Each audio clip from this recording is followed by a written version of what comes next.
नमस्कार। कभी सोचा है कि जब कोई अपराध होता है तो अदालत में सरकार की तरफ से कौन खड़ा होता है? तो आज हम भारतीय न्याय संहिता की धारा 18 की मदद से इसी गुत्थी को सुलझाएंगे। हम जानेंगे कि लोक अभियोजक यानी पब्लिक प्रोसिक्यूटर, जिन्हें हम आम भाषा में सरकारी वकील कहते हैं, वो आखिर चुने कैसे जाते हैं। ये प्रोसेस उतना सीधा नहीं है जितना लगता है, तो चलिए इसे परत दर परत समझते हैं। जरा सोचिए, जब कोई क्राइम होता है तो वो सिर्फ एक इंसान के खिलाफ नहीं होता, वो पूरे समाज के खिलाफ माना जाता है और इसीलिए सरकार उसमें एक पार्टी बनती है। पर सवाल ये है कि अदालत में सरकार की आवाज कौन बनता है? कौन है जो सरकार का पक्ष रखता है? और इस सवाल का जवाब है लोक अभियोजक यानी पब्लिक प्रोसिक्यूटर। ये सिर्फ वकील नहीं है, एक तरह से कह सकते हैं कि ये क्रिमिनल जस्टिस सिस्टम में स्टेट की ढाल भी हैं और तलवार भी। इनका काम है ये सुनिश्चित करना कि मुजरिमों को सजा मिले और समाज में कानून का राज बना रहे। तो आज की हमारी चर्चा में हम क्या-क्या देखने वाले हैं। सबसे पहले तो ये समझेंगे कि ये पब्लिक प्रोसिक्यूटर आखिर हैं कौन। फिर हाई कोर्ट से लेकर डिस्ट्रिक्ट लेवल तक इनकी नियुक्ति होती कैसे है, इस पर नजर डालेंगे। और हाँ, ये भी जानेंगे कि इस पोस्ट के लिए कितनी क्वालिफिकेशन और एक्सपीरियंस चाहिए। और आखिर में एक बहुत ही दिलचस्प पहलू को समझेंगे, स्पेशल केसेस और उसमें विक्टिम के क्या अधिकार हैं। तो चलिए सबसे पहले यही जानते हैं कि एक लोक अभियोजक आखिर करता क्या है। अदालत में इनका असली रोल क्या होता है। देखिए, इनका काम सिर्फ अदालत में बहस करने तक ही सीमित नहीं है। ये सरकार की तरफ से केस लड़ते हैं, अपराधियों के खिलाफ मुकदमा चलाते हैं, और अगर निचली अदालत के फैसले से सरकार सहमत नहीं है तो ये ऊपर की अदालतों में अपील भी करते हैं। असल में ये क्रिमिनल जस्टिस सिस्टम के एक बहुत ही अहम पहरेदार हैं। अब बात करते हैं एक लेवल ऊपर की, हाई कोर्ट्स में, जहां बड़े और अहम मामले सुने जाते हैं। वहां इन सरकारी वकीलों की नियुक्ति कैसे होती है, चलिए देखते हैं। ये प्रक्रिया देखने में तो काफी सीधी लगती है ना, लेकिन इसमें एक बहुत जरूरी शर्त है। सरकार किसी को भी अपनी मर्जी से अपॉइंट नहीं कर सकती, उन्हें हाईकोर्ट से सलाह मशवरा करना ही होगा। और ये सिर्फ एक फॉर्मेलिटी नहीं है, ये एक अनिवार्य शर्त है। ऐसा इसलिए किया गया है ताकि ये सुनिश्चित हो कि नियुक्ति में काबिलियत को तरजीह मिले, किसी और चीज को नहीं। और हाँ, एक मजेदार अपवाद भी है, दिल्ली।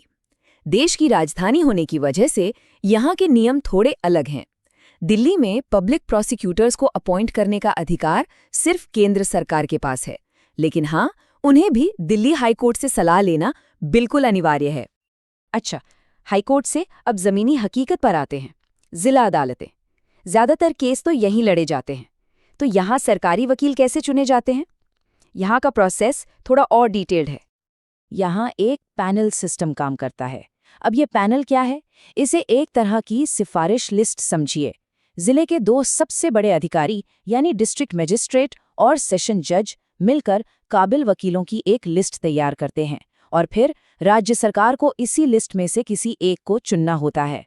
ये एक बेहतरीन मिसाल है कि कैसे एडमिनिस्ट्रेशन और जुडिशरी मिलकर काम करते हैं। और ये बात साफ समझ लीजिए, ये पैनल कोई मामूली लिस्ट नहीं है, ये एक मजबूत फिल्टर है।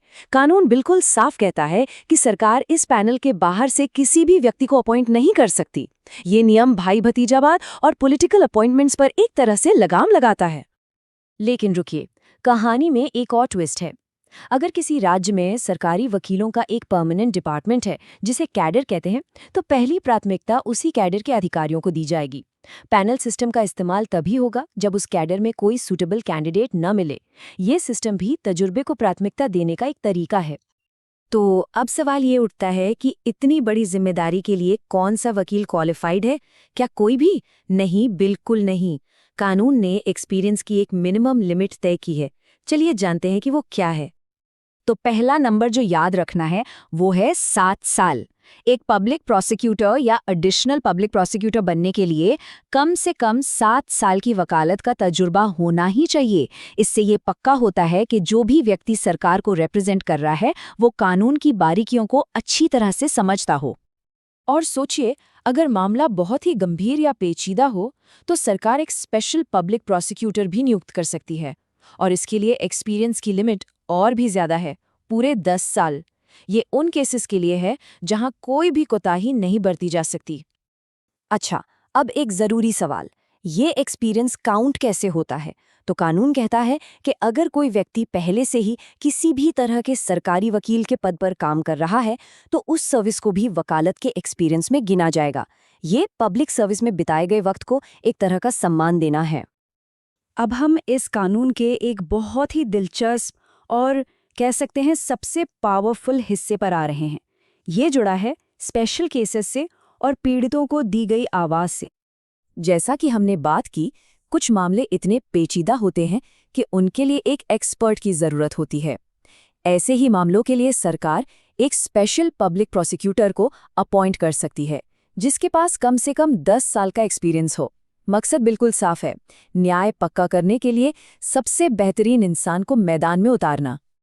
और अब वो प्रोविजन जो हमारे जस्टिस सिस्टम को एक मानवीय चेहरा देता है। ये कानून विक्टिम को ये अधिकार देता है कि वो अपनी पसंद का एक वकील रख सकता है जो सरकारी वकील की मदद करेगा। सोचिए, ये सिर्फ एक नियम नहीं है, ये विक्टिम को ताकत देने का एक जरिया है ताकि कोर्ट में उसकी आवाज़ अनसुनी ना रह जाए। तो चलिए 1 मिनट में सब कुछ रिवाइज कर लेते हैं। हाईकोर्ट के लिए सरकार और हाईकोर्ट मिलकर फैसला करते हैं। जिले में डीएम और सेशन जज के पैनल से ही नियुक्ति होती है। क्वालिफिकेशन है कम से कम 7 साल का एक्सपीरियंस और स्पेशल मामलों में 10 साल। और सबसे जरूरी बात, पीड़ित अब सिर्फ एक मूक दर्शक नहीं है, उसके पास अपनी आवाज बुलंद करने का अधिकार है।